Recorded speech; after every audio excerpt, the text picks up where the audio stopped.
tas piliakalnis yra Kartenos pradžia. Tarsi čia yra senoji, nuo čia prasidėjo visa Kartenos gyvenvietė.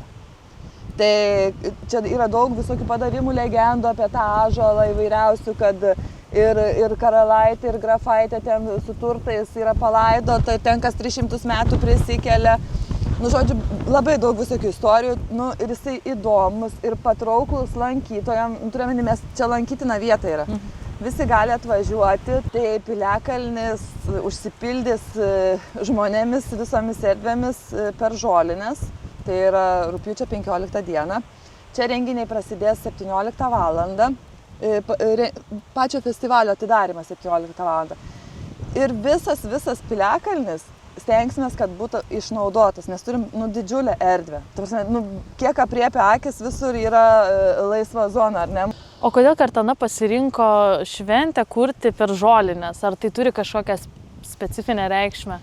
Norim sugrįžti į tradicijas, norim sugrįžti prie to prado, ar ne, kad visų darbų pabaigtuvės ir viskas būna per žolines.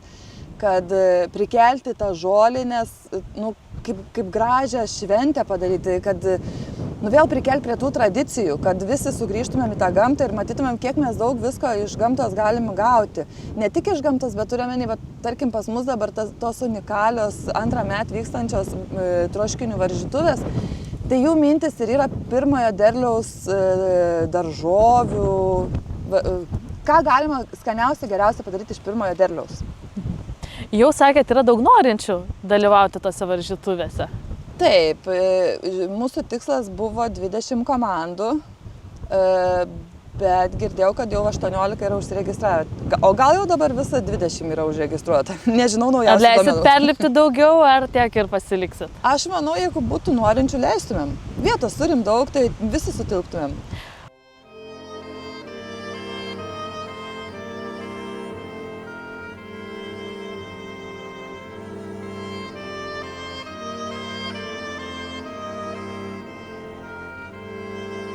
Koks vaidmuo bus šitos vietos, būtent tos šventės kontekste?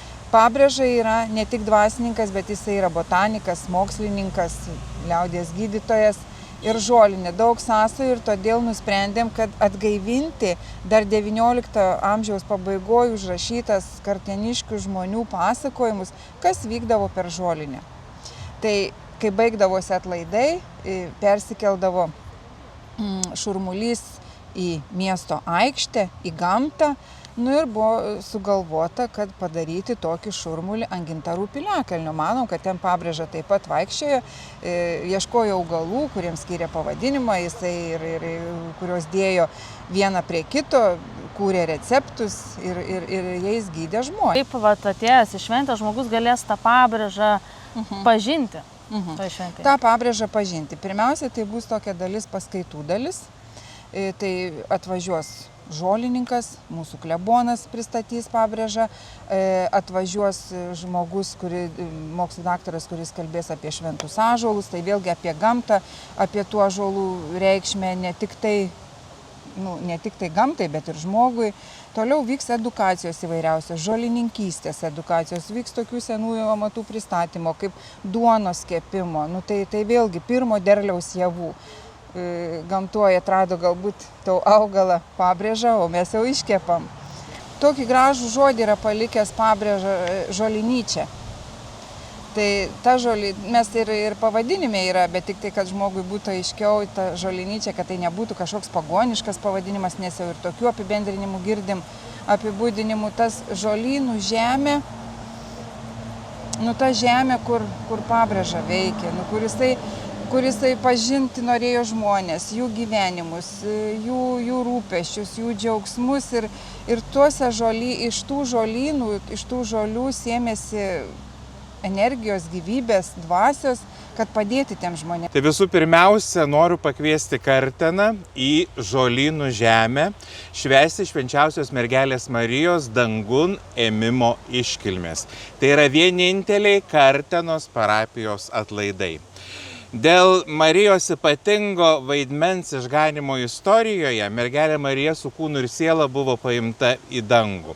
O atėję žmonės aplankyti jos kapo rado jį tuščią ir jis buvo pilnas nuostabiausių žydinčių gėlių.